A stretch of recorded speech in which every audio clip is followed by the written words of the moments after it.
والنفع والانتفاع والإفادة والاستفادة والحث على التمسك بكتاب الله وسنة رسوله والدعاء إلى الهدى والدلالة على الخير ابتغاء وجه الله ومرضاته وقربه وثوابه سبحانه وتعالى وصلى الله على سيدنا محمد وعلى آله وصحبه وسلم والحمد لله رب العالمين. Assalamualaikum warahmatullahi wabarakatuh. Melanjutkan pengajian kitab Al-Fuyudat Ar-Rabbaniyah. Sampailah kita kepada pembahasan terakhir kemarin tentang 4 macam orang berzikir kepada Allah Subhanahu wa taala. Ada 4 keadaan orang dalam rangka berzikir kepada Allah Subhanahu wa taala. Keadaan pertama yang sudah kita bahas di pertemuan terakhir, orang berzikir hanya dengan lisan, tapi hatinya tidak ikut berzikir kepada Allah Subhanahu wa taala. Maka zikir semacam ini sedikit manfaatnya. Bukan berarti tidak ada manfaat sama sekali. Ada manfaat, tapi sedikit, nggak optimal, nggak maksimal. Al-awrad la tu'athir illa ma'al qudur wa la tanfa' illa ma'ad dawa. Al-Imam Al-Haddad mengatakan wirid-wirid, macam-macamnya zikir yang kita baca, tidak akan memberikan pengaruh yang baik jika tidak disertai dengan hadirnya hati. Dan juga wirid-wirid macam-macamnya zikir yang kita baca tidak akan mendatangkan manfaat yang besar jika tidak kita baca dalam keadaan istiqomah. Ini yang pertama sudah kita bahas. Keadaan yang kedua, lisan berzikir, hati juga berzikir, tapi masih dipaksa hatinya. Menghadirkan hati, memfokuskan pikiran dan benak di dalam apa yang dia sebut-sebut dari lisannya, itu butuh paksaan, butuh usaha lebih. Maka orang yang berzikir dalam keadaan seperti ini, walaupun belum maksimal karena masih ada paksaan, lebih baik daripada keadaan orang yang berzikir pertama tadi. Saya kasih gambaran. Orang kalau merokok, saya mau tanya, apa langsung enak tuh merokok? Pahit. Kok rumit? Cari ini. Waktu sering ngelak. Tapi karena dasar kepingin bisa ngerokok terus no, kan gitu. Terpaksa dia, gak enak aslinya. Cuma terusin sampai terbiasa, gak sering aneh, gak watuk maneh, gak pahit lagi, terus sampai menikmati, terus sampai kecanduan. Mending gak mangan timbangan di karokan mubur ini.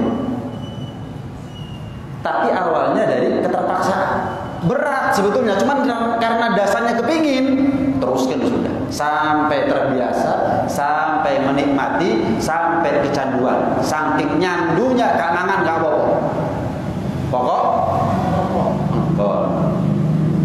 jelas ini ya. Nah, zikir juga begitu, menghadirkan hati nggak gampang memang, cuma paksa, abot terus gitu. Ada manfaatnya. Walladzina jahadu fina lanahdiyannahum subulan. Allah sudah janji, barang siapa yang berupaya keras untuk bisa sampai kepadaku, akan tiba masanya cepat atau lambat dia mendapatkan pertolongan dariku. Sehingga kalau sudah mendapatkan orang itu pertolongan dari Allah, apa yang berat jadi gampang setelah itu. Ya, kita sekarang ini kalau merasa berat, berarti masih dalam tahap berupaya, belum datang pertolongan Allah Subhanahu wa taala. Kalau sudah datang suatu saat pertolongan Allah, nggak mungkin ditolong Allah terus si apa itu nggak mungkin. Ditolong Allah si apa?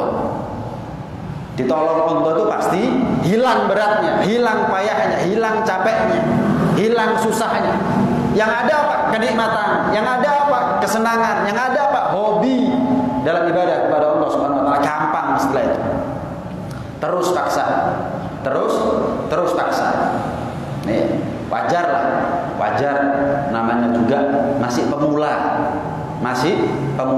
Zikir lisan tapi hati masih berat untuk tetap fokus, wajar, nggak apa-apa. Tapi terus dipaksakan sampai pada keadaan hati ini sudah mulai bisa merasakan kenikmatan daripada apa yang dia sebut-sebut dalam zikirnya. Sampai akhirnya nur, rahasia, anwar, barokah, manfaat daripada zikir mulai tampak dari hatinya. Hatinya yang dulu peteng karena hatinya ikut zikir, akhirnya terang. Hatinya yang dulu rusak karena hatinya ikut zikir, bukan hanya lisannya kok, mulai diperbaiki oleh Allah Subhanahu wa taala. Dulu berat, sekarang sudah mulai gampang. Sudah mulai gampang. Akhirnya akan tiba masanya bagi dia antara lisan dan hati zikir, dua-duanya zikir tanpa ada lagi paksaan. Otomatis lisan zikir, otomatis hati zikir. Otomatis hati zikir. Bahkan bisa sampai keadaan puncaknya. Apa itu? Kalau nggak zikir nggak enak. Kalau nggak zikir nggak enak. Orang itu kalau sudah istiqomah melakukan satu ibadah, jangankan yang wajib, yang sunnah. Sunnah itu kan kalau ditinggalkan nggak dosa. Kalau ditinggalkan kan nggak ada resiko neraka. Tapi orang kalau kadung istiqomah ninggal itu orang dosa. Itu bagus, itu sudah luar biasa. Ninggal no sunnah kalau ngelakoni dosa, hebat. Nggak mungkin orang merasakan hal seperti itu kecuali barokah manfaat daripada keistiqomahan dia di dalam menjalankan ibadah tersebut. Zikir juga begitu. Kita punya wirid apa misalnya, setiap hari saya khatam sholawat sekian ribu kali. Sekali aja, sehari aja kita bolong, waduh sumpah. Kita punya kebiasaan sholat tahajud 2 rakaat, sholat duha 2 rakaat misalnya. Sehari aja ketiduran, nggak tahajud, sumpah kalau ngelakuin itu malu sama Allah Subhanahu wa taala. Kok iso betul istiqomah? Kenapa? Sudah mulai dia rasakan manfaat barokah daripada ibadah yang dia lakukan. Sama wirid ataupun zikir juga demikian. Sebagian ulama mengatakan bahwa Allah Subhanahu wa taala pernah berfirman di dalam hadis qudsi. Apa firman Allah? Ayyuma 'abdin ittala'tu 'ala qalbi. Setiap hamba, siapapun hambaku yang ketika aku tengok, yang ketika aku pandang hatinya, fara'aitul ghaliba 'alaih at-tamassuka bi dzikri. Hatinya setiap aku pandang selalu menjadi hati yang berzikir kepada Allah. Kadang-kadang aulia, para wali, dia kalau diajak bicara sama orang, ngomong normal, tapi hatinya nggak pernah ucul dari Allah Subhanahu wa taala. Nggak pernah lepas. Jadi kalau diajak ngomong normal. Oh ya ini jawab. Lisan seolah-olah nggak zikir, tapi hati, oh jangan tanya. Zikir, ingat terus kepada Allah Subhanahu wa taala. Enggak, zikirnya dia cuma satu.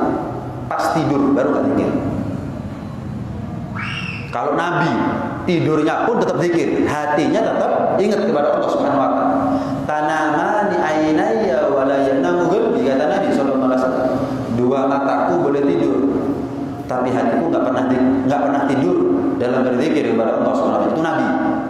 Meremnya pun, tidurnya pun tetap hatinya zikir. Sebagian aulia, orang-orang soleh, para wali, melek. Kalau tidur jelas mereka enggak zikir. Jelas mereka nggak zikir, melek, diajak ngomong, jawab, nyaut, beraktivitas apa kek, tapi hatinya nggak pernah lepas daripada zikir kepada Allah Subhanahu wa taala. Sampai pernah diceritakan ada seorang wali minas sholihin. Ketika dia mau tidur dipanggil santrinya, santriku sini. Ya guru, pijetona, saya capek, tolong pijitin saya. Nanti kalau saya sudah tidur tinggal ke kamar, pulang. Oh ya guru, pijeti. Sampai subuh tangi gurunya ini, bangun gurunya kaget loh. Kamu kok di sini Mas? Kan saya sudah bilang kalau saya sudah tidur kamu pulang. Loh, memangnya jenengan tidur tak guru? Loh, ya saya tidur. Mosok guru? Jenengan kok kayak tadi ngelalar Al-Quran. Jadi ngelindurnya saking akrabnya sama Al-Quran sampai ngelindurnya itu melalar Al-Quran.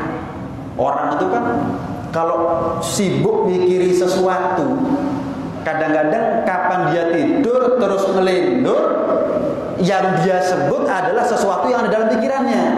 Nah, karena orang ini wali ini tadi sibuk menghabiskan waktunya untuk akrab dengan Al-Quran, ngelindurnya pun Al-Quran, sampai santrinya mikir turun-turun belum tidur. Kenapa? Ini ngomong Al-Quran sampai subuh belum tidur. Ya wes dipijiti terus. Orang bilangnya kalau tidur baru boleh pulang, nggak tidur.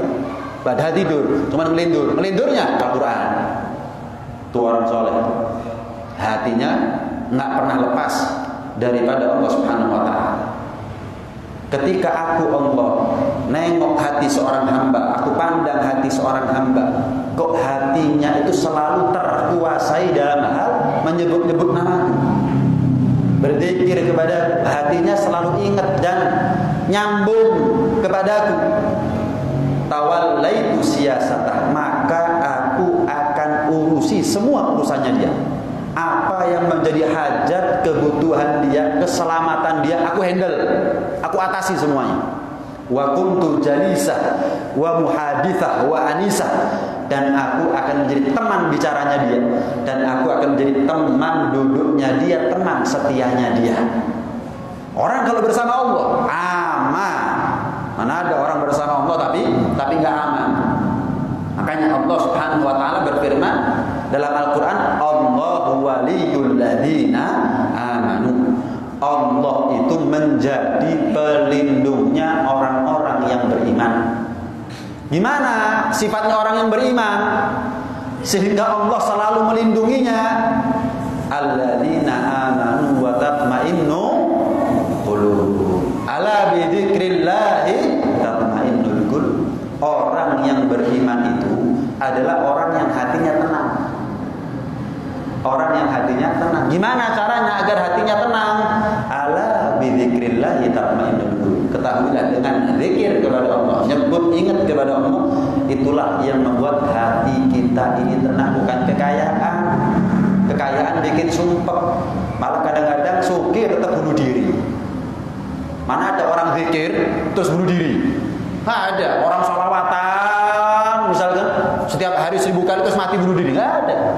Orang nyebut subhanallah, la ilaha illallah, astagfirullah, matinya bunuh diri, mana ada? Nggak ada. Orang mati gara-gara jabatan banyak. Orang mati bunuh diri gara-gara kekayaan banyak. Berapa banyak orang kaya mati bunuh diri, pejabat mati bunuh diri, malah kadang nggak kepilih gendeng. Mana ada orang berzikir kepada Allah kemudian matinya bunuh diri? Ada orang berzikir kepada Allah tapi gendeng, nggak ada. Niatnya yang nggak beres. Mungkin dia berzikir golek sakti. Nah ini niat nggak ada. Zikir ala bi dzikrillah tatmainnul qulub. Dengan zikir hati tenang kok. Itu resep dari Allah Subhanahu Wa Taala. Nggak mungkin salah. Nggak mungkin salah. Sama gambarannya begini dah. Dikasih resep sama dokter. Sakitnya ini Pak, sampean Pak, Bu, sampean sakitnya ini obatnya. Setiap hari minum 3 kali. Setiap minum 1 kali, 1 butir, 1 kapsul. Enggak, diminum 3 kali. Setiap minum sehari 9 kali. Kak jebol ya apa tadi? Kenapa nyalahi aturannya dokter? Sama. Ala bidzikrillahi tatmainnul qulub. Zikir kepada Allah, ingat kepada Allah itu bisa menyebabkan hati tenang. Kan begitu ya? Hati tenang. Lah kok ada orang zikir wiritan kemudian malah stres, malah gendem, niatnya sih nggak beres. Nggak mungkin dong Al-Quran salah nih, nggak mungkin. Niatnya sih nggak beres. Setelah ditelusuri ternyata kepingin sakti, wiritan, tok kepingin apa? Sakti. Apa? Tes godong kepingin jadi duit, banyu kepingin jadi susu, elek kepingin ganteng, terus gak mungkin. Maka edan. Jelas ini ya, wiritan itu untuk nyambung sama Allah. Jangan kepingin sakti, aku lek sakti diregani ambek wong. Keliru. Kapan kamu zikir masih gak diregani ambek menungso, awakmu diregani ambek Gusti Pangeran. Cukup penghargaan dari Allah, direken ambek Gusti Pangeran lebih dari cukup sudah. Peduli amat. Pedulinya orang sama kita selagi Allah peduli sama kita, urusan lain itu. Kok bingung sakti aja diregani wong akhir wiritan tok. Mententeng, gak turu mare ngono. Ya, jok bolu to iki. Tujuannya yang nggak beres, tujuannya yang nggak beres. Aman orang itu kalau hidup sama Allah, ingat sama Allah, dijaga sama Allah. Aku urusi apa yang menjadi hajatnya dia. Keselamatan kita dunia akhirat itu kan hajatnya kita, diurus sama Allah Subhanahu Wa Taala. Diurus. Pernah diceritakan oleh Imam Ahmad bin Hajar. Imam Ahmad bin Hajar, beliau malam baca wirid, berzikir kepada Allah Subhanahu Wa Taala. Kemudian beliau kan tinggal di kota Mekah. Dulu nggak ada jam, jadi kalau ingin tahu sudah masuk waktu subuh atau enggak ya harus melihat tuluul fajr, terbitnya fajar, melihat langsung. Kalau kita nggak pernah tahu terbitnya fajar gimana, tenggelamnya matahari bagaimana. Kenapa? Bondo jam, ngandalkan jam. Orang dulu nggak ada jam, melihat langsung. Subhanallah mendung. Waduh, terbitnya fajar nggak kelihatan akhirnya. Subuh apa durung, bingung orang-orang ini. Sementara ulama saat itu yang dikenal adalah Imam Ibn Hajar Al-Haytami. Bingung orang-orang. Gimana Kiai? Pun melebet wekdal nih. Durung kaya iki. Pripun Yai? Durung. Sekali waktu sik mendung ini, Pripun Yai? Wis mlebu. Padahal sik mendung. Perasaan kotor jane. Mang peteng saiki peteng, mang durung saiki wis. Satu orang tanya, ngapunten ya. Perasaan sih mendung. Dari mana Anda tahu kalau sekarang sudah masuk waktu fajar, waktu subuh? Aku dicopot kalau jengking. Bingung mang opo. Masuknya waktu subuh kok gara-gara dicopot kala jengking. Gini kata Imam Ibn Hajar. Aku semalam sudah baca wirid, maka nggak mungkin aku diserang sama hewan buas. Kenapa? Aku dalam penjagaannya Allah semalam. Tapi wirid pagi ya belum aku baca, belum masuk waktu subuh. Nah, ketika aku dicopot kalau jengking, disengat kalau jengking, itu tanda kalau sekarang sudah masuk pagi, maka penjagaannya Allah ketika aku tadi malam sudah habis. Karena aku belum baca dzikir, makanya aku disengat. Coba aku baca dzikir pagi, nggak mungkin disengat. Wali Pak, ojo ditiru ya. Ya apa? Wis mlebu wis. Apa? Kecekluk. Apa? Dicopot semut. Lain, kelasnya kita lain. Jelas ya?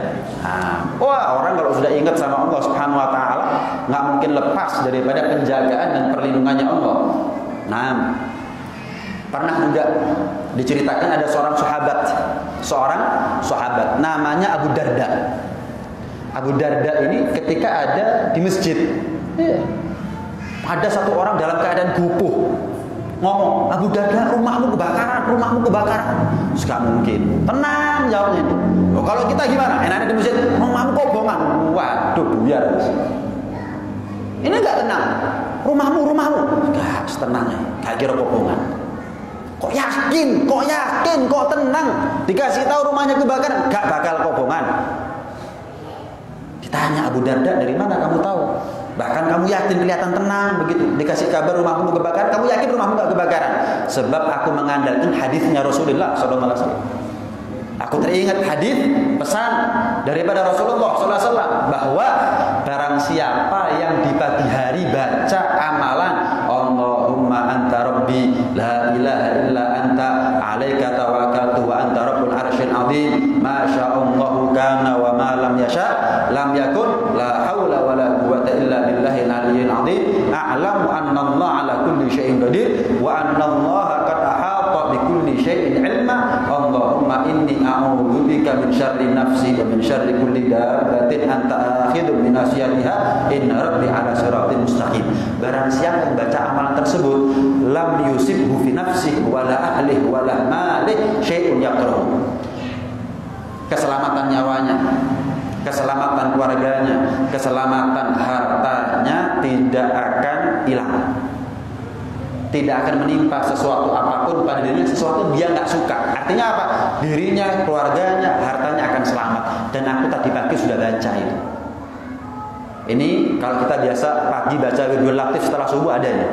Makanya saya bilang apa? Wirid-wirid karyanya ulama itu, karyanya Imam Haddad itu semuanya dari rangkuman daripada hadits-haditsnya Nabi. Dirangkum. Kita tinggal baca, berarti kita sudah ngamalkan amalannya Nabi, pesannya Nabi sallallahu alaihi wasallam. Amalno, Ratib Haddad, wiridul latif, amalkan ini. Ada ini. Kata Abu Darda, wis, kalau nggak percaya nih, ayo pulang. Kita lihat rumah saya kobongan apa enggak. Ternyata bukan rumahnya dia, tonggoe, tapi omai dia selamat. Rumahnya dia selamat, loh kan? Gak kobong kan? Gak mungkin salah. Kanjeng Nabi itu gak mungkin meleset. Nabi itu bukan dukun. Nek dukun kadang meleset. Nabi itu kabar yang dibawa adalah dari Allah Subhanahu Wa Taala. Gak mungkin meleset. Ya. Penting zikir itu. Kita ini kepingin selamat, jalur tok gak gelem boyo sih. Minta sekaligus diupayakan. Apa upayanya? Bukan hanya pelan-pelan di jalan, bukan hanya pakai helm misalnya dan seterusnya, bukan hanya itu. Zikir kepada Allah Subhanahu Wa Taala.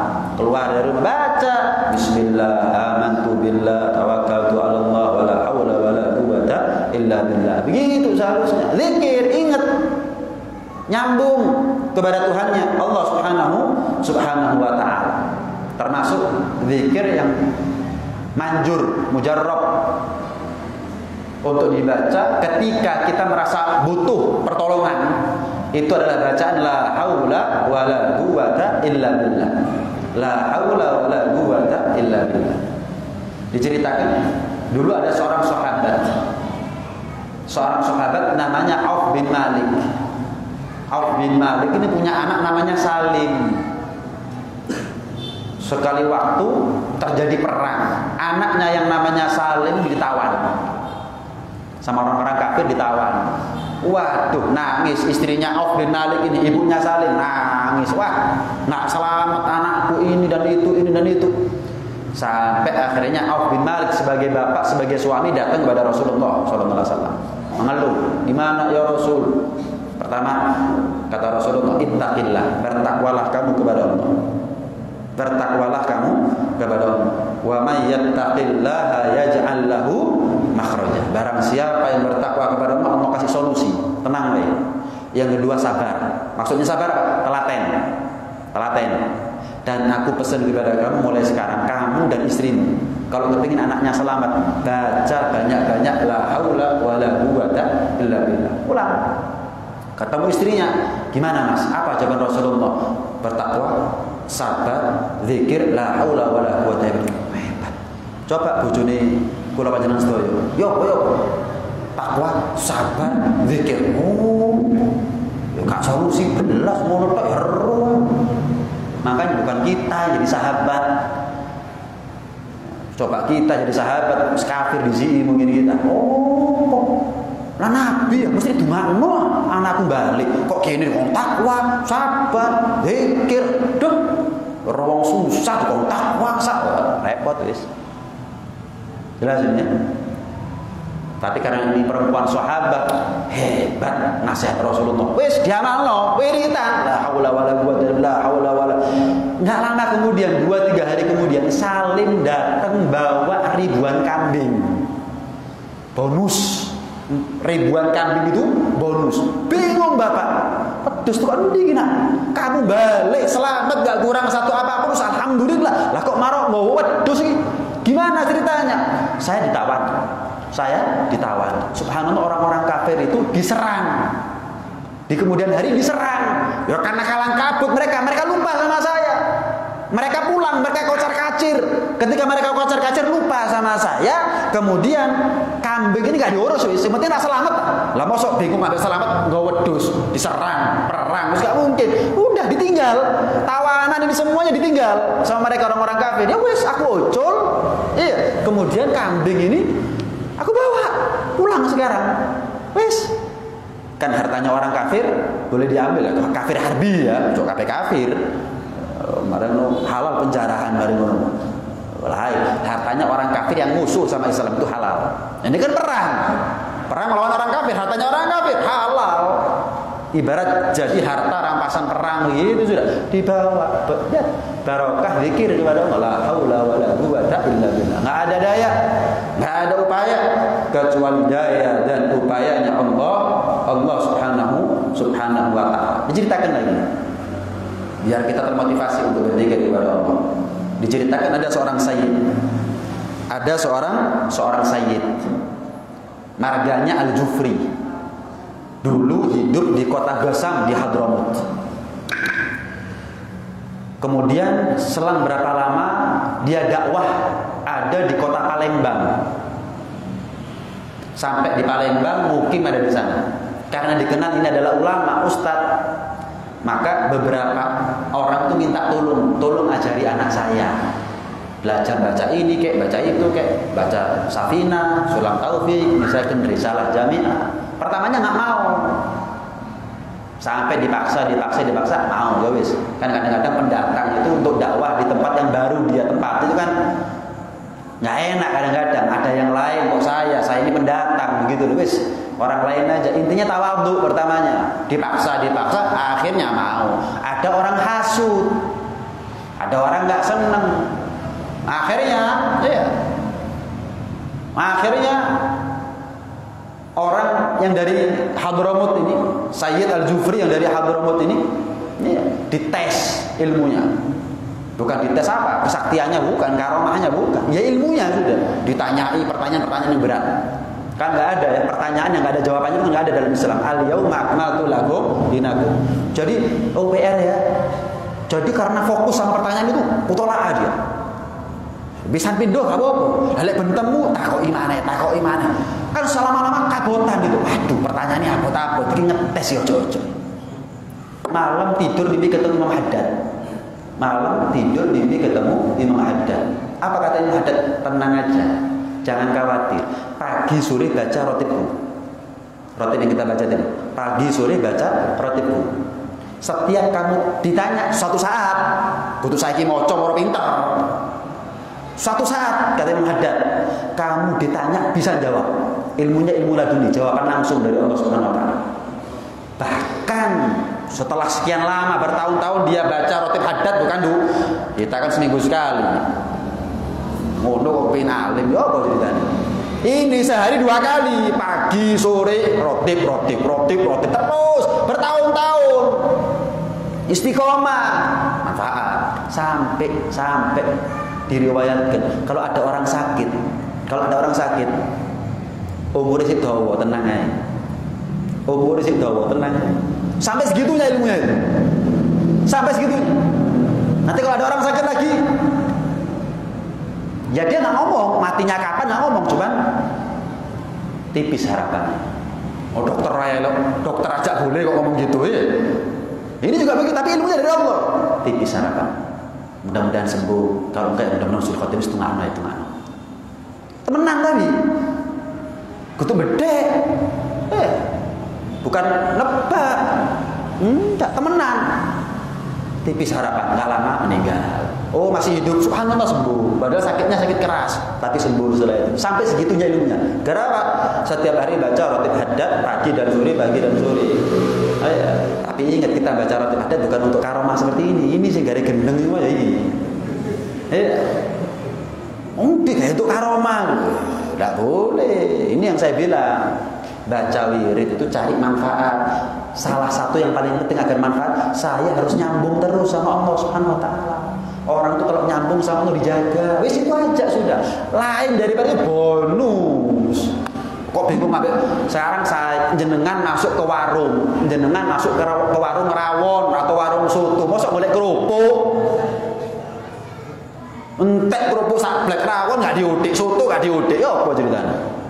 Bukan begitu. Yang paling penting kita nyambung sama Allah. Itu karomah sakti roga kerupuk itu alhamdulillah kau kok tetap waras gara-gara rawon, gara-gara soto. Sama kali luwi ceritanya. Paham ya? Yang paling penting adalah bagaimana kita nyambung kepada Allah Subhanahu wa taala. Dan yang faedah terbesar kata Imam Haddad nih. Jadi Sahibur Ratib